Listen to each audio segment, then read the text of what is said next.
साल 2020 का फरवरी महीना पूरा देश नागरिकता कानून के खिलाफ खड़ा था। खासकर दिल्ली की सड़कों पर मुस्लिम महिलाओं की शांतिपूर्ण प्रोटेस्ट की आवाजें गूंज रही थी। 3 महीने से लाखों लोग प्रदर्शन कर रहे थे, लेकिन कहीं कोई हिंसा नहीं थी, कहीं कोई तोड़फोड़ नहीं, सब कुछ शांतिपूर्ण था।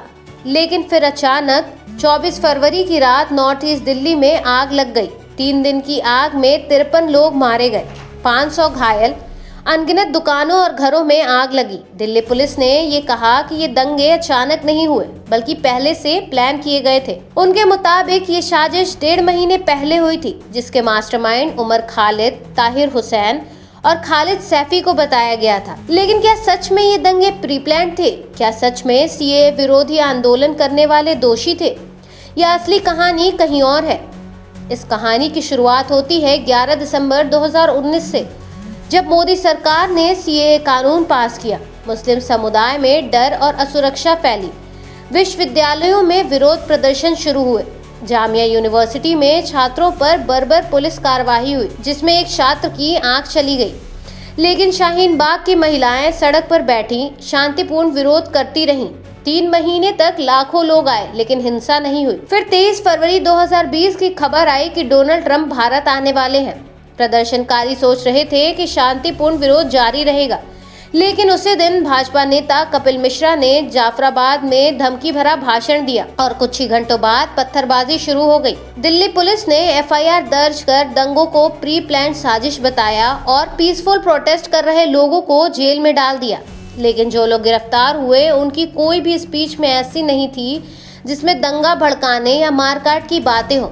हालांकि कपिल मिश्रा और अनुराग ठाकुर पर दिल्ली पुलिस ने कोई कार्यवाही नहीं की, जो उस समय खुलेआम भड़काऊ भाषण दे रहे थे।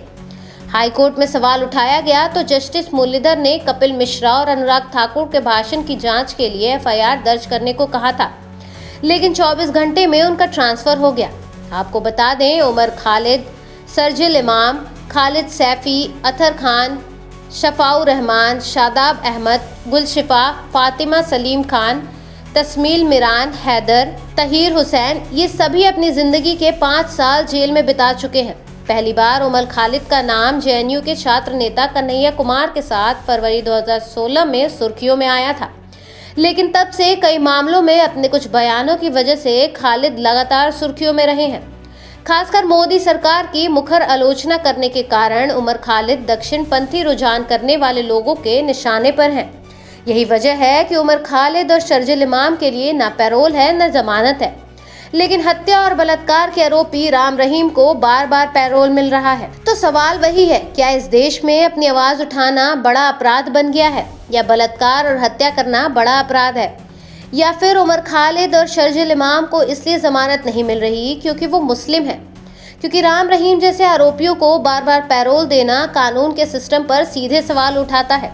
बीते सोमवार सुप्रीम कोर्ट ने 2020 के दिल्ली दंगों के मामलों में आरोपियों उमर खालिद और शर्जिल इमाम को जमानत देने से इनकार कर दिया, लेकिन मामले में भागीदारी के स्तर के आधार पर 5 अन्य आरोपियों को जमानत दे दी गई है। सुप्रीम कोर्ट ने कहा, सभी आरोपी एक ही पायदान पर नहीं है और 1 साल बाद नई याचिका दायर की जा सकती है।